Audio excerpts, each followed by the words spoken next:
बिस्मिल्लाहिर्रहमानिर्रहीम। अस्सलाम वालेकुम फ्रेंड्स एंड स्टूडेंट्स। अगर आप रेशो एंड प्रोपोर्शन के टॉपिक पे ये एक कंप्लीट चैप्टर मैं बनाने जा रहा हूँ। इस पे अगर आप इस पूरे रेशो और प्रोपोर्शन से मतलब सब कुछ जानना चाहते हैं कि ये रेशो होता क्या है, प्रोपोर्शन क्या होता है और इन्वर्स और डायरेक्ट प्रोपोर्शन क्या होता है, और इस तरह से इनकी कुछ प्रॉब्लम्स अगर हों तो वो किस तरह के प्रॉब्लम्स होते हैं और उनको कैसे सिंप्लीफाई किया जाता है, तो इस सारे पे मैं वीडियोस बनाऊंगा। आज मैं सिर्फ रेशो की डेफिनेशन और इसके कुछ टर्म्स हैं जैसे एंटीसीडेंट एंड कॉन्सिक्वेंस हैं, और इक्विवेलेंट रेशोज़ क्या होती हैं और रेशो का मतलब क्या है, इस तरह की चीज़ें मैं आज करवाऊंगा, बेसिक चीज़ें। इस तरह इसके ऊपर 4 या 5 वीडियोस जो बनेंगी उसमें complete information about ratio and proportion A to Z वो मैं बनाऊंगा। तो अगर आप इस टॉपिक के बारे में सारा कुछ जानना चाहते हैं तो आप मेरी सारी वीडियोस को ज़रूर देखें, इंशाल्लाह आपको सारा ये टॉपिक क्लियर हो जाएगा। तो आइए स्टार्ट करते हैं। रेशो, सबसे पहले रेशो की डेफिनेशन है, it is the numerical comparison between the two quantities of the same type. तो ये दो क्वांटिटीज़ के दरमियान जो है न्यूमेरिकल कंपैरिजन करती है, दो क्वांटिटीज़ को आपस में कंपेयर करती है।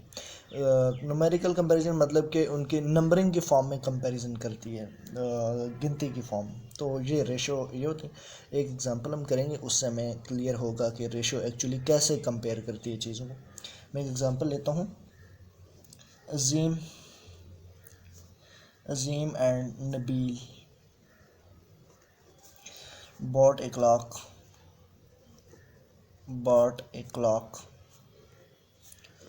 for ₹60. Azim paid rupees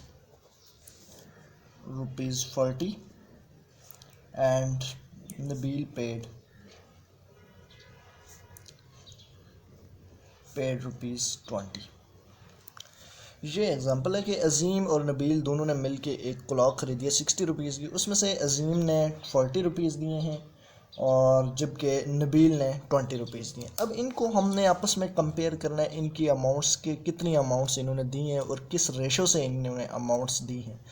तो मैं लिख लेता हूँ यहाँ पे नबील की अमाउंट लिख लेता हूँ, नबील अमाउंट, और यहाँ पे मैं लिख लेता हूँ अज़ीम अमाउंट या अमाउंट ऑफ अज़ीम आप कर सकते हैं। तो नबील ने कितनी 20 रुपीज़ उसमें से दिए थे और इसमें 40 रुपीज़ उसने दिए थे अज़ीम ने। अब हमने निकालना है कि इनकी आपस में रेशो क्या है, इन्होंने जो पैसे दिए हैं किस रेशो से पैसे दिए, आपस में कंपेयर करना है इन दोनों को आपस में। तो देखें, इसमें आपने सबसे पहले इसको सिंप्लीफाई करना होता है रेशो को। ये 20 या 40 है, देखें इनमें कोई कॉमन है, 2 से हम इन दोनों को डिवाइड कर सकते हैं। डिवाइडिंग बाई 2 डिवाइड करेंगे, 10 2 ज़र 20 एंड 20 2 ज़र 40। अगेन इनको डिवाइडिंग बाई 2 कर सकते हैं हम, डिवाइडिंग बाई 2, तो 5 2 ज़र 10 एंड 4 2 ज़र 5 2 ज़र 10 एंड 10 2 ज़र 20। अगेन इनको हम डिवाइड कर सकते हैं, डिवाइडिंग बाई 5 दिस टाइम, तो 5 1 ज़र 5 5 2 ज़र 10। और इनकी सिंप्लीफाइड रेशो जो आ गई है 1:2। और इस 1:2 जो है, इसका मतलब क्या है, इसका मतलब ये है कि नबील ने जो अमाउंट इस सारे 60 रुपीज़ में, टोटल 60 रुपीज़ है, इसमें जो नबील ने अमाउंट की है, अमाउंट जब 1 रुपया दी है, उस हर 1 रुपये के लिए अज़ीम ने 2 रुपये दिए हैं। यानी कि अज़ीम ने दुगना अमाउंट दी है और नबील ने 1 गुना उसका, मतलब 1 रुपया अगर दिया है तो अज़ीम ने 2 रुपये दिए। नबील ने अगर 10 रुपये दिए हैं तो अज़ीम ने उसका दुगना 20 रुपये दिए। नबील ने अगर 50 रुपया दिया है तो अज़ीम ने उसका दुगना 100 रुपये दिए। तो इस तरह से ये आपस में कंपैरिजन है कि इसने, नबील ने हाफ़ दिए और अज़ीम ने डबल अमाउंट दिए घड़ी ख़रीदने के लिए। ये आपस में इस तरह से हम कंपैरिजन करते हैं। और इसके लिए मैं ये जो फर्स्ट होती है, फर्स्ट है, इसको हम कहते हैं एंटीसीडेंट।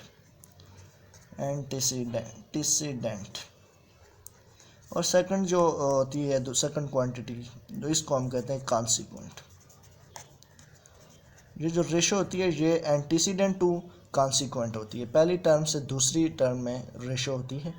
और इसको पढ़ते कैसे हैं, रेशो को कैसे पढ़ते हैं। फॉर एग्जांपल हम कहें कि नबील और अज़ीम की रेशो क्या है, what is the ratio between Nabeel and Azeem, तो हम कहेंगे 1:2 1:2 1:2। What is the ratio between Nabeel and Azeem, it's 1:2। ऐसे हम रेशो को रीड आउट करते हैं, ऐसे हम इसको पढ़ते हैं। और ये रेशो जो है ये अगर हम इक्विवेलेंट रेशोज़ को देखें,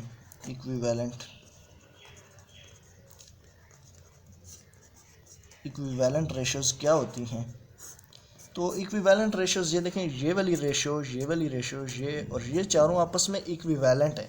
वजह वैल्यूज़ तो डिफरेंट है सारी, लेकिन आपस में जब इनका कंपैरिजन किया जाए, देखें 20 और यहाँ पे 20 है और इसका यहाँ पे दुगना 40 है, यहाँ पे 10 है और इधर इसका दुगना 20 है, यहाँ पे 5 और इधर इसका दुगना 10 है, 1 है इधर इसका दुगना 2 है। मतलब कि आपस में इनका जो कंपैरिजन है वो सेम है। ये ऑलवेज़ ये हाफ है और ये उसका दुगना है, इस साइड वाली उसका दुगना है 2 टाइम्स। तो इस तरह से ये जो कंपैरिजन है ये डिफरेंट सारी क्वान्टिटीज़ हैं, लेकिन ये रेशो इक्विवेलेंट रेशोज़ है, मतलब सेम रेशोज़ है। और इनमें से ये जो है ये सिंप्लीफाइड रेशो है। तो इसके अलावा रेशो और फ्रैक्शन का आपस में क्या ताल्लुक होता है, relationship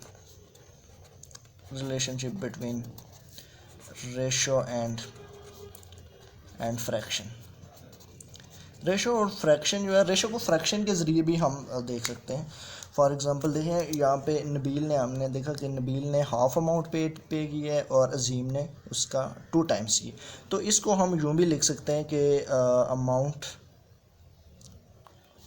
paid by Nabeel dividing by amount paid by Azeem. Yes, तो अमाउंट पेड बाई नबील क्या थी, नबील की अमाउंट थी 20 और डिवाइड में अमाउंट पेड बाई अज़ीम कितनी थी 40। अब इन दोनों को आपस में हम कैंसिल आउट करें, 0 0 से, 2 1 2, 2 2 4, तो इनकी आपस में रेशो आ जाएगी, फ्रैक्शन आ जाएगी 1:2। 1:2 का मतलब क्या है कि अज़ीम ने जो अमाउंट पे की, नबील ने जो अमाउंट पे की है वो हाफ़ है, हाफ़ 1/2 है, मतलब वो हाफ़ ऑफ अज़ीम है। तो इनको इस तरह से भी हम कंपैरिजन कर सकते हैं, यहाँ भी इसका मतलब यही है और यहाँ पे भी इसका मतलब यही है। यहाँ पे भी यही मतलब है कि अज़ीम ने जो है नबील ने अज़ीम से हाफ़ अमाउंट पे की है और अज़ीम ने नबील से डबल अमाउंट पे की है। यहाँ भी यही है कि अज़ीम ने नबील और अज़ीम की रेशियो डिवीज़न फ्रैक्शन जो ये है कि नबील ने हाफ़ पे की है, 1 की है, और आउट ऑफ टू में से एक इसने नबील ने पे किया। तो इसी तरह ये यहाँ से हम देख सकते हैं। इसके अलावा रेशो जो होती है, रेशो 2 और 3 अमाउंट्स या इससे ज़्यादा के दरमियान भी हो सकती है। ये तो हमने 2 के लिए चेक की रेशो। फॉर एग्जांपल ऐसे भी हो सकता था, मैं अगर इसी क्वेश्चन को देखूँ, मैं कहूँगा ये 60 रुपीज़ है, लेकिन इसमें अज़ीम नबील और एक तीसरा आसिम है, 3 बंदे, अज़ीम नबील और एक आसिम भी है। इन 3 बंदों ने घड़ी ख़रीदी है, इसने 40 रुपीज़ दिए, इसने 20 दिए और इसने भी 20 दिए। तो इन सारों को अगर हम डिवाइडिंग बाई 20 कर दें, 22 और 40, 21 और 20, तो इसकी रेशो 2:1 आ गई। मतलब नबील और आसिम दोनों ने इक्वल रुपीज़ दिए हैं और ये रेशो बता रही है हमें, ठीक है। नबील और आसिम ने इक्वल रुपीज़ दिए हैं और इन दोनों ने अज़ीम से हाफ़ रुपीज़ दिए हैं। अज़ीम ने अगर 2 दिए, इन्होंने 1 दिए। अज़ीम ने अगर 100 रुपये दिए तो नबील और आसिम ने 50 रुपीज़ दिए। इस तरह से इनको हम कंपेयर कर सकते हैं। उम्मीद है आपको समझ आई होगी। इसके बाद अगले लेक्चर्स में हम कुछ प्रॉब्लम्स करेंगे, सिंप्लीफाई करेंगे, फ्रैक्शन और फ्रैक्शन से रेशियो और रेशियो से फ्रैक्शन में कन्वर्ट करके देखेंगे कैसे आपस में रिलेट करते हैं, और उसके बाद फिर डायरेक्ट और इन्वर्स प्रोपोर्शन की तरफ हम जाएंगे। तो उम्मीद है आज के लेक्चर आपको समझ आया होगा। अल्लाह हाफिज़, अपना बहुत सारा ख्याल रखिएगा।